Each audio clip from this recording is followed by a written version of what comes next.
হুমায়ুনের ব্যাপারে, হুমায়ুন কবিরের ব্যাপারে এই সুমন দেব কাছে তাই বলছে কি দেখা দিনি, বলছে ভিক্ষে থালিলে বসে আছে, হিন্দুদের 1 টাকা দরকার নাই। সালা হিন্দুদের 1 টাকা মুসলিমেরা লিবে না রে সালারা মসজিদ বানানোর লেগে। সালা কুত্তা, তোর মতন কুত্তা হিন্দু থাকলে এরকমই কথা হবে। তোর মুসলিমেরা মসজিদ বানানোর লেগে হিন্দুদের টাকা লেয় না, বুঝলি তো? কাচ্ছু টাকা টাকা হাট সালা লেওড়া।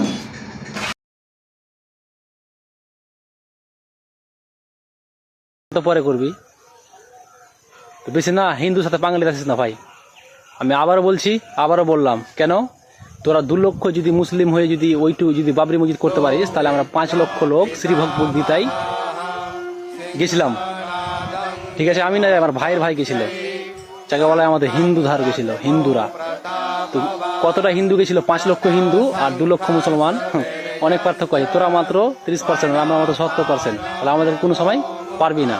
তো হিন্দু ভাইদের তোমাদেরকে বলছি, ভিডিওটা লাইক কমেন্ট শেয়ার করো এবং প্রত্যেক মুসলিমের কাছে পৌঁছে দাও আর দেখিয়ে দাও कि बापेरो बाप होता है मुर्शिदाबाद में नहीं, पश्चिम बंगाल में।